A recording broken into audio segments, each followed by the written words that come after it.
오늘 8월 28일 금요일입니다. 수양예배에 나오신 우리 성도님들을 환영합니다. 오늘 본문의 말씀은 로마서 15장 14절에서 21절까지 말씀입니다. 오늘 본문에서는 특별히 사도 바울은 유대인이지만 이방인에게 보냄을 받은 이방인의 사도였습니다. 오늘 자기가 지금 이제 15장은 사실은 복음이 다 끝나가는 내용인데요. 이 지점에 와서 자기가 왜 이 복음을 이야기하는지, 또 로마서를 왜 쓰는지에 대한 자기의 그 목적을 드러내고 있습니다. 참 중요한 말씀이라고 생각합니다.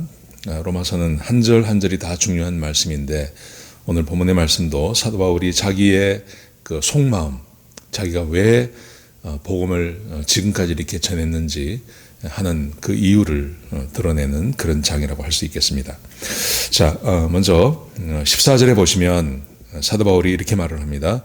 내 형제들아, 너희가 스스로 선함이 가득하고 모든 지식이 차서 능히 서로 권하는 자임을 나도 확신하노라. 이 말의 의미는 너희는 선한 사람들이고, 또 선한 게 아주 많고, 그리고 모든 지식이 차서 성경에 대한 지식도 굉장히 많이 가지고 있어서 능히 서로 권하는 자임을 나도 확신하노라. 너희는 서로 가르치고 서로 말씀을 함께 나눌 수 있는 충분한 능력이 있는 사람이다. 내가 이거 알고 있다. 그렇게 먼저 그들에 대해서 이야기를 합니다. 사도 바울이 이 로마에 있는 교회, 이 교회들이 뭐가 이렇게 복음이 부족하다거나 아니면 뭐가 문제가 있어서 이 복음을 쓴 게 아니라는 겁니다. 지식도 있고 또 선한 것도 많이 있고 충분히 서로 가르치고 할 수 있는 사람들인데, 그럼에도 불구하고 왜 사도 바울이 복음을 썼냐 하면, 이 로마서를 썼냐 하면, 자 15절을 보십시오. 이렇게 말을 합니다. 그러나 내가 너희로 다시 생각나게 하려고, 그러지만 너희가 이미 알고 있는 것을 다시 생각하게 하려고 이 글을 썼다. 그렇게 말합니다. 그게 뭐냐 하면, 하나님께서 내게 주신 은혜로 말미암아 더욱 담대히 대략 너희에게 썼노니, 지금까지 사도 바울이 쑥쭉 쓴 것, 이것은 하나님의 은혜로 자기가 알게 된 것이고, 그리고 자기가 알게 된 것을 너희가 이미 알고 있고, 또 그것을 다시 생각하게 하려고 썼다. 그렇게 고백을 하고 있습니다. 자, 그러면서 그 내용이 구체적으로 어떤 것인지 한번 보시기 바랍니다. 16절을 보십시오. 이 은혜는 곧 나로 이방인을 위하여 그리스도 예수의 일꾼이 되어, 하나님께서 자기를 처음 부르셨을 때 이방인의 사도로 부르셨다고 그렇게 말씀하셨습니다. 그래서 자기가 예수의 일꾼이 되었는데, 예수님의 일꾼이 되었는데, 그것은 이방인을 위한 일꾼이 되었습니다. 자, 보십시오. 이방인의 일꾼으로서 무슨 일을 하는지 그가 이렇게 말합니다. 하나님의 복음의 제사장 직분을 하게 하사 이방인을 제물로 드리는 것이 성령 안에서 거룩하게 되어 받으실 만하게 하려 하심이라. 사도 바울이 이방인의 사도가 된 목적을 말하는 겁니다. 이방인을 제물로 드리는 것, 이방인을 산 제물로 하나님께 드리기 위해서, 그렇게 말하고 있습니다. 그런데 이방인을 하나님께 제물로 드린다는 말의 의미는, 그걸 다시 풀어서 설명했습니다. 성령 안에서 거룩하게 되어 받으실 만한 하게 하려 하심이라. 성령 안에서 거룩한 사람들이 되어서 하나님께서 받으실 만한 사람이 되게 하는 것, 이게 바로 사도 바울이 이방인의 교훈, 이방인의 사도가 된 목적이라고 말씀하고 계십니다. 여러분, 이것을 다시 한번 설명을 하면 이렇게 설명을 할 수 있겠습니다. 18절 보십시오. 18절에 보시면 이것에 대해서 이렇게 설명합니다. 그리스도께서 이방인들을 순종하게 하기 위하여 나를 통하여 역사하신 것 외에는 내가 감히 말하지 아니하노라. 그러니까 자 보십시오. 이방인을 제물로 드리는 것, 이 이방인을 제물로 드리는 것은 성령 안에서 거룩하게 되어서 하나님께서 받으실 만한 것. 사실 이 두 말도 좀 이렇게 피상적인 말이죠. 구체적으로 저게 뭐지 하는 생각이 듭니다. 그런데 이 사도 바울이 아주 구체적으로 이걸 한마디로 표현을 한 것이 이것입니다. 18절 상반절에서 그리스도께서 이방인들을 순종하게 하기 위하여. 이방인들이 하나님 말씀에 하나님께 순종하는 사람이 되는 것, 그게 바로 산 제물로 드리는 것이고, 그리고 성령 안에서 거룩하게 되는 것이라고 표현하고 있는 겁니다. 여러분, 이게 복음의 목적입니다.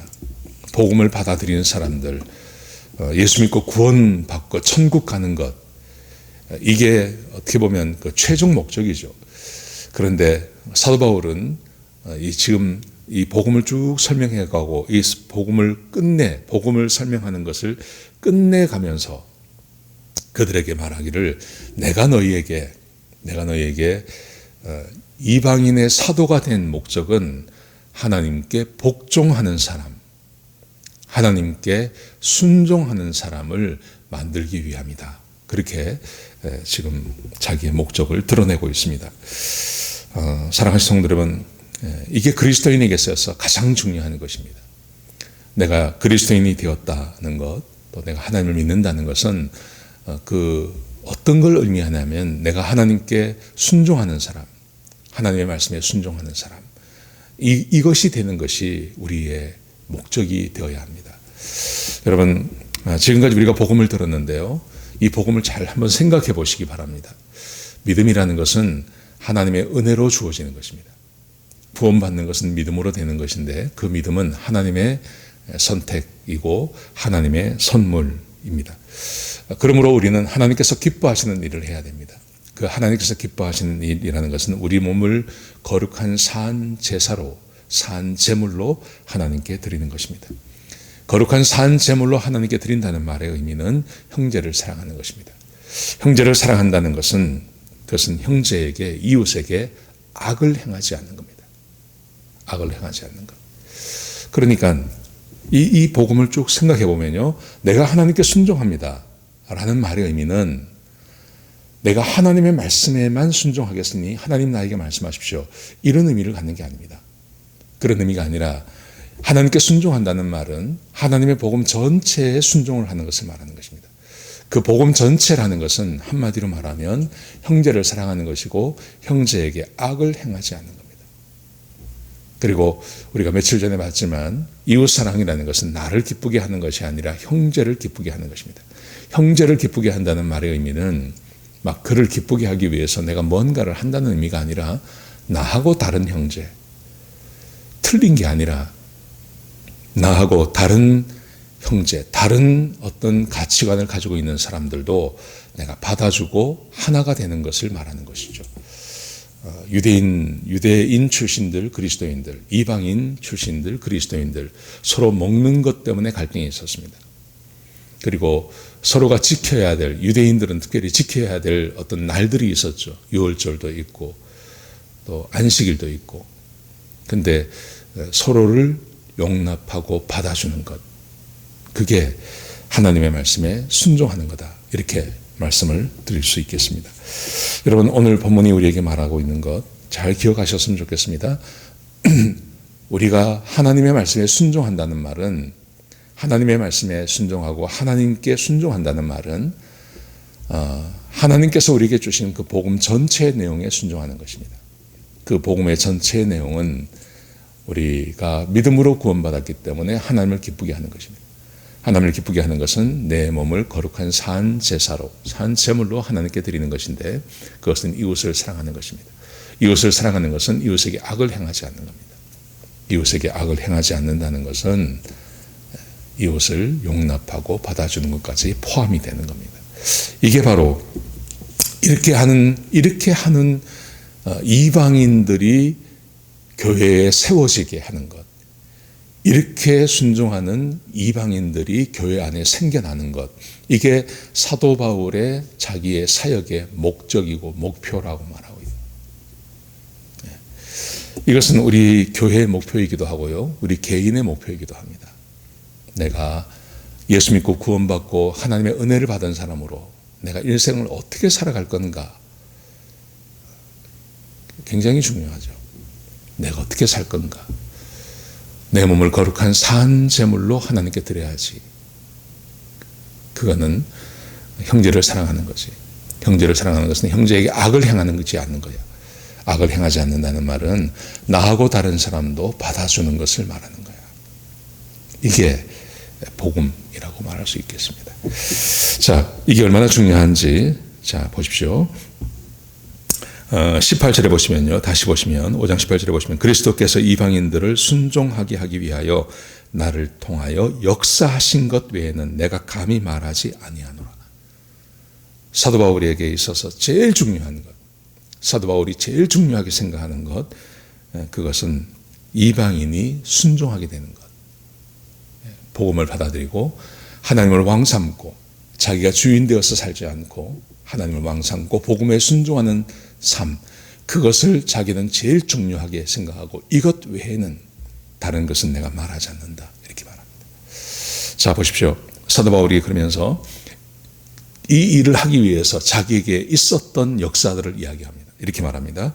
이 일은 말과 행위로, 18절 하반절에 보시면요.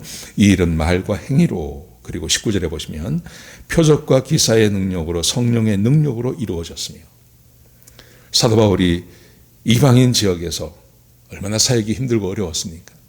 또 유대인들의 방해가 얼마나 많았습니까? 그럼에도 불구하고 복음을 전할 수 있었던 이유는 뭐냐 하면 자기가 말과 행위로만 전한 게 아니라 자기에게 함께 있었던 힘이 있었습니다. 그 힘이 바로 표적과 기사의 능력과 성령의 능력이 자기에게 나타나는 겁니다. 말로만 한 게 아니라 자기의 어떤 섬김과 행동으로만 한 게 아니라 말하고 행동할 때 하나님께서 기사를 부어주시고 기적을 부어주시고 죽은 자를 살려내시고 아픈 자를 고치시고 하시는 그 능력이 항상 자기와 함께 있었습니다. 여러분, 이것은 예수님께서 약속해 주신 거 아닙니까? 예수님께서 그렇게 약속하지 않으셨습니까? 내가 세상 끝날까지 너희와 함께 할 거다 약속하셨습니다. 그런데 그 약속이 이 사도 바울의 인생 가운데 이루어졌다는 겁니다. 진짜 하나님의 기사와 성령의 능력이 나와 함께 했다. 그렇게 말하고 있습니다. 저는 지금도 믿습니다. 우리 교회의 목적을 하나님의 말씀에 순종하는, 자기 몸을 하나님을 알지 못하던 사람들이, 혹은 하나님을 알고 구원받았지만 어떻게 살아야 될지를 모르고 살던 사람들이, 그 사람들을 하나님의 말씀에 순종하는 사람으로 그렇게 바꾸어가는 일을 우리가 할 때, 교회 안에서 일을 할 때 저는 우리 교회 안에 기사와 능력과 성령의 능력이 드러난다고 저는 믿습니다. 그런데 그렇게 기사와 능력과 성령의 능력이 드러나지 않는 이유는 딱 한 가지입니다. 예수님께서 원하시는 그 일을 하지 않고 교회 안에서 바쁜 일을 하지만 우리가 뭔가를 굉장히 하는 것 같은데 하나님께서 원하시는 그 일, 사도 바울이 말한 것처럼 내가 이 일 외에는 내가 알기를 원치 않는다, 말하기를 원치 않는다 한 것처럼 이것 외에 다른 것을 할 때 그때 하나님의 능력이 우리 가운데서 떠나가는 것이죠. 저는 그렇게 믿습니다. 그래서 19절에 보시면요, 이렇게 말합니다. 그리하여 내가 예루살렘으로부터 두로 행하여 일루리곤까지 그리스도의 복음을 편만하게 전하였노라. 예루살렘에서부터 일루리곤까지. 일루리곤이라는 것은 로마 바로 앞까지입니다. 로마 바로 건너편, 거기 지금은 그리스 땅이죠. 거기까지 내가 너희 바로 앞까지 내가 복음을 전했다. 그렇게 고백하고 있는 것입니다. 사랑하는 성도 여러분, 지금은 장소가 중요한 게 아닌 것 같습니다. 지금 중요한 것은 나입니다. 나. 복음을 받아들인 나. 복음을 받아들인 내가 가장 중요하게 생각하는 가치, 또 내 삶의 믿음의 목표, 내가 죽을 때까지 추구해야 될 믿음의 목표가 뭐냐, 이런 걸 좀 생각하셨으면 좋겠습니다. 그 목표가 분명히 이것이 돼야 됩니다. 우리는 하나님의 은혜로 구원을 받았고 그렇기 때문에 하나님께서 기뻐하시는 일을 해야 되는데 그 일은 내 몸을 거룩한 산 제물로 하나님께 드리는 겁니다. 산 제물로 드린다는 말은 그것은 형제를 사랑하는 것입니다. 형제를 사랑하는 것은 형제에게 악을 행하지 않는 겁니다. 나하고 다른 형제들을 받아주는 것입니다. 그게 하나님의 말씀에 순종하는 삶을 사는 것을 말하는 것입니다. 이게 내 인생의 목적이 되어야 됩니다. 내 인생의 목표가 되어야 됩니다. 내가 죽는 날까지 내 몸을 하나님께서 기뻐하시는 그 일을 인하여 내가 사용할 거다. 여러분, 하나님께서 기뻐하시는 일이 사람마다 다 다를 수 있습니다. 주장하는 사람들마다 다 다를 수 있습니다. 그런데 우리는 언제나 복음 안에서, 성경 안에서 그 일을 찾아야 됩니다. 그게 바로 계명을 지키는 것, 계명을 지키는 것, 형제를 사랑하는 것, 거기에 초점이 있다는 것을 기억하시기 바랍니다. 오늘 하루 어떻게 사시겠습니까?